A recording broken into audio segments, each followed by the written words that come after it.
Stock car racing is the stock in trade for one mom and her son. In fact, you could say they have the inside track. Michelle Miller takes us on a Mother's Day visit to Daytona. Driving the number 11 Local Motors Toyota from Daytona Beach, Florida, Ben Kennedy. Lesa France Kennedy knows a lot of drivers at the Daytona International Speedway in Florida. But it would be safe to say that her son Ben is her favorite. Lord, I pray that your blessing and protection be. Ben's family encouraged him to do whatever he wanted. No surprise, he chose racing. Did it scare you? Sure. Anytime that your child's going pretty fast around a track and they're 12 years old, you think, do they really know what they're doing? And he did. Today, racing at Daytona is all about going fast and knowing what you're doing. And for Ben and his mom, the Speedway is home. Daytona is my backyard. I grew up here. My mom had me do different odd jobs here. Like what? Oh, everything. Everything from garbage duty to parking cars. You were on trash patrol? I was on trash patrol. That's what you do when your mom is CEO of the International Speedway Corporation, which runs Daytona and 12 other tracks around the country. Never been to racing. First time they see a race. Lesa France Kennedy is also a top official of NASCAR, the governing body of stock car racing, which is, by the way, headed by her brother, Brian France.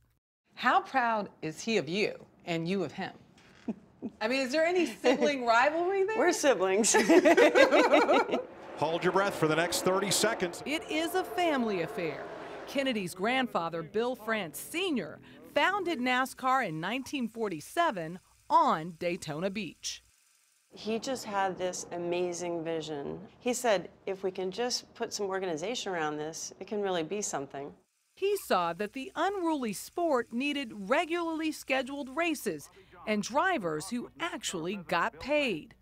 My grandfather taught me that sometimes you have to go with your gut and sometimes you have to take on a little risk. Which was balanced by her grandmother's thrift. Anne B. France kept the early business from bankruptcy by keeping 2 sets of books. The one that she showed my grandfather basically said we were broke. He would come down looking for money for a new idea or a new project, and she would dole it out very slowly, very slowly. Kennedy's father, Bill France Jr., took stock car racing international and helped his dad build Daytona Speedway. This is all new? This is all new. And now she's rebuilding it. This place is going to be completely different. By January 2016, Daytona Speedway will have more than 100,000 new seats. Oh, what a view! You have an entire view of the whole track. And a row of luxury trackside suites. And you actually had to take into consideration the curvature of the earth? They did. The stretch was so long that the earth actually curves within this length.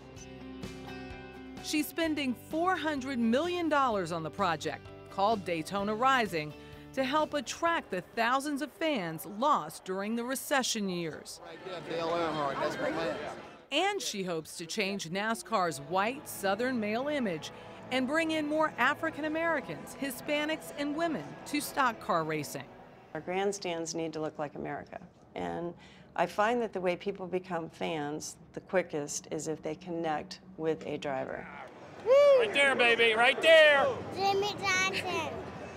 And when you look out at the sea of people and you take a look at all the t-shirts, you'll know they're connected with their driver. Talk about being connected to a driver. Kennedy tries to see as many of her son's races as she can. I'm sure she's nervous, especially around Daytona International Speedway. It's one of the faster racetracks we go to. We're hitting speeds 200 miles an hour.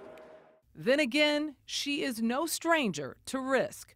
Her husband, Dr. Bruce Kennedy, a surgeon, was also a student pilot. 2007 was the toughest year of our life, and I lost my father the month before that. He'd been sick for a long time. Then a month later, unexpected, my husband died in a plane crash, and he took off. It was a beautiful day, and we were going on a trip later that day. I told him not to be late, and he laughed, and It didn't work out that way. It didn't work out that way. How did you handle putting your life back together? Really, well, Ben was 15, so we focused on school. And then as a mother, you can't afford to take time out. Her attention is now on Ben, who's a humble and, because of his family, a very visible competitor. He's doing a great job of racing hard in his first truck race. He made his national debut in 2013, and after 31 races, he's turning heads, but still searching for his first win in a top-level race. This is the great-grandson of the founder of NASCAR.